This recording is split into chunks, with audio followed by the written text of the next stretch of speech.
Hello friend, इस video में हम मॉडर्न इंडियन हिस्ट्री को 5 पार्ट में कवर करेंगे। जो 15th सेंचुरी से लेके मिड ऑफ 20th सेंचुरी तक लगभग 500 साल का जो इतिहास रहेगा वो हमारे मॉडर्न इंडियन हिस्ट्री का पार्ट रहेगा, जो 5 पार्ट्स में कवर होगा।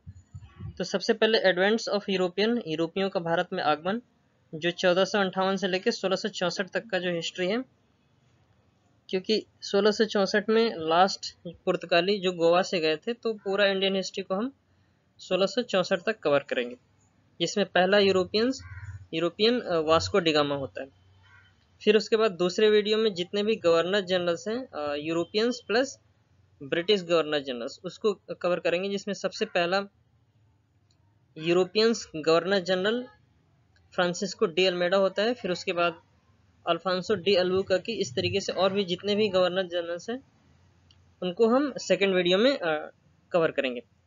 थर्ड वीडियो में हमारा ब्रिटिश इंडिया रहेगा पूरा, जिसमें कंपनी रूल और क्राउन रूल के बारे में डिस्कस करेंगे।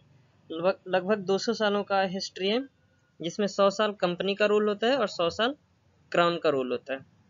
फिर उसके बाद फोर्थ वीडियो में गांधीयन एरा रहेगा, जिसमें हम नेशनलिस्ट मूवमेंट और रिवॉल्यूशनरी मूवमेंट के बारे में डिस्कस करेंगे, जो 1917 से लेकर 1925 और 1925 से लेकर 1947 तक का जो हिस्ट्री है वो हमारा फोर्थ वीडियो में कवर हो जाएगा। और लास्ट वीडियो नेहरूवियन एरा, जो इंडिपेंडेंट इंडिया की हिस्ट्री है, जो 1947 से लेकर 1964 तक की हिस्ट्री है, उसको हम फिफ्थ वीडियो में कवर करेंगे, जो इंडिपेंडेंट इंडिया का पार्ट रहेगा। तो मॉडर्न इंडिया में सबसे पहले एडवेंट ऑफ यूरोपियंस की बात करेंगे, जिसमें सबसे पहला यूरोपीय पुर्तगाल से था, जो कि वास्को डिगामा था। तो सबसे पहला यूरोपीय पोर्तुगीज, फिर उसके बाद डच, इंग्लिश, डेनिश, फ्रांसिस और स्वीडिश।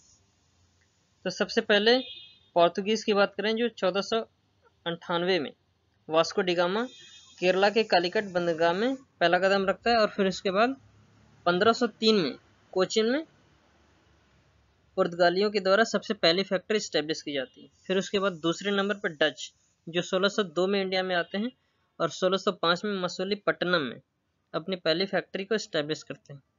तीसरे नंबर पर इंग्लिश 1600 में आते हैं और सूरत में 1623 में अपनी पहली फैक्ट्री स्टैब्लिश करते हैं, जिसमें विलियम हॉकिंस लैंड रूट के द्वारा पहले एंकर शिप से इंडिया आता है।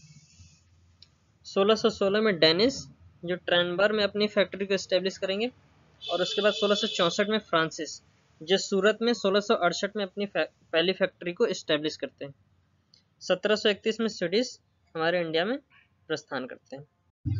तो सबसे पहले पोर्तुगीज की बात करें, जो 1498 से अपने ट्रेडिंग स्टेशन को स्टैब्लिश करते हैं, जिसमें सबसे पहला यूरोपियंस पुर्तगाल से वास्को डिगामा होता है, जो फर्स्ट सी रूट को डिस्कवर करता है, जो यूरोप से अटलांटिक ओशियन और अफ्रीका के कॉन्टिनेंट से होते हुए इंडियन ओशियन को कवर करते हुए और इंडिया के कालीकट पोर्ट पे, जो कि केरला में है, हिंदू रूलर जमोरिन के कार्यकाल में सबसे पहला प्रस्थान वास्को डिगामा के द्वारा होता है। फिर उसके बाद सेकेंड विजिट में उसने 3 ट्रेडिंग स्टेशन इस्टेब्लिश किया था इंडिया में, कालीकट, कोचिन और कन्नूर में। उसके बाद पहला governor general Francisco de Almeida होता है, जो ब्लू वाटर पॉलिसी को इम्प्लीमेंट करता है इंडिया में, जो ओशियन वाटर से रिलेटेड है। फिर दूसरे नंबर पे अल्फांसो डी अल्बुकर्की है, जो रियल फाउंडर होता है पोर्तुगीज पावर का, और उसने गोवा को कैप्चर करता है ही captured Goa from Bijapur of Yusuf Ali Shah. तो यूसुफ अली शाह से बीजापुर से गोवा को कैप्चर करता है। Third governor Nino de Cunha shifted capital from Cochin to Goa in 1530। तो तीसरा गवर्नर नीनो डी कुन्हा है, जिसने कोचिन से गोवा अपनी कैपिटल को शिफ्ट करता है। फिर उसके बाद फैक्ट्रीज कौन कौन सी हैं, कोचिन में 1503 में, कन्नूर 1505 और गोवा में 1510। 1510 में गोवा में फैक्ट्री स्टैब्लिश होती है। फिर उसके बाद चटगांव, दीव और दमन। दूसरे यूरोपियंस डच होते हैं, जो 1602 में इंडिया में अराइवल करते हैं और सबसे पहली फैक्ट्री मसूलीपट्टनम में, जो कि आंध्र प्रदेश में 1605 में स्टैब्लिश कर लेते हैं।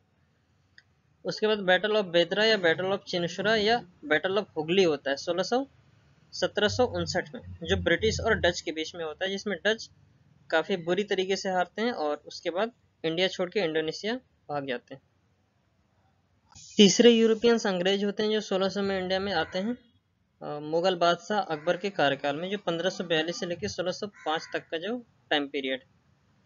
फिर उसके बाद 1599 में John Milton hall land route के द्वारा पहले ही इंडिया आ चुका होता है, और दूसरे नंबर का जो अंग्रेज होता है विलियम हॉकिंस, तो पहले एंकर शिप से सूरत पहुंचता है 1608 में जहांगीर के टाइम पीरियड में। तो विलियम हॉकिंस को जहांगीर के द्वारा क्लोज रिलेशन की वजह से इंग्लिश खान की उपाधि दी जाती है। तो जहांगीर का जो टाइम पीरियड है 1605 से लेकर 1627 तक का है, और वो पहला he was the first to arrive at Mughal emperor court and established first East India Company at सूरत। तो सबसे पहले ईस्ट इंडिया कंपनी सूरत में 1608 में एस्टेब्लिश की जाती है जहांगीर के परमिशन से, सर थॉमस रो के द्वारा। Sir Thomas Roe secured the permission from Jahangir and established factory at Agra, Ahmedabad and Bharuch, जिसमें सबसे पहले ईस्ट इंडिया कंपनी की जो फैक्ट्री थी वो 1608 में जहांगीर के परमिशन से सूरत में इस्टेब्लिश होती है। फिर उसके बाद the fortified settlement was named fort William in 1700 it becomes the seat of British power in India till 19।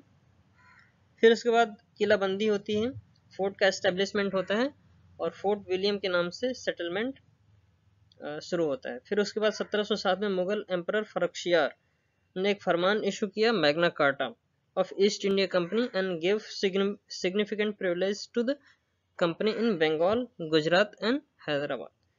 1707 में मुगल बादशाह फर्रुखशियार के द्वारा एक फरमान जारी किया जाता है जिसे हम मैग्ना कार्टा के नाम से जानते हैं, जिसमें ये परमिशन दी जाती है कि वो इंग्लिश जो हमारे इंडिया में ट्रेड के लिए आए हैं वो अपनी कंपनी लगा सकते हैं बंगाल, गुजरात और हैदराबाद। फोर्थ नंबर के यूरोपियन फ्रांस से होते हैं जो 1664 में भारत में अराइवल करते हैं, और उसमें सबसे पहला फाइनेंस मिनिस्टर जो कि किंग लुइस 14 का था, कोलबर्ट, पहली फ्रेंच ईस्ट इंडिया कंपनी का फाउंडेशन रखता है जो कंपेन डेस इंडीज ओरिएंटलिस के नाम से जानी जाती है। 1668 में पहली फैक्ट्री इस्टेब्लिश की जाती है सूरत में, और दूसरी फैक्ट्री 1669 में मसूलीपट्टनम में इस्टेब्लिश की जाती है।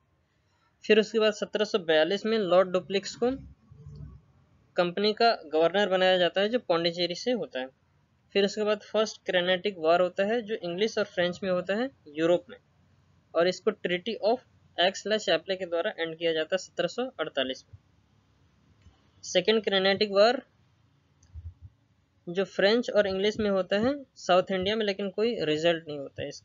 थर्ड क्रेनेटिक वार जो बैटल ऑफ वांडीवास के बाद होता है 1760-61 के बाद, जो फ्रेंच और इंग्लिश में के बीच में होता है, और फ्रेंच वार कंक्लूसिवली डिफीटेड, जिसमें फ्रेंच की हार होती है। War ended with treaty of Paris, Paris में संधि के द्वारा ये वार को एंड किया जाता है। So this is all about in this video. Thanks for watching. Thank you so much.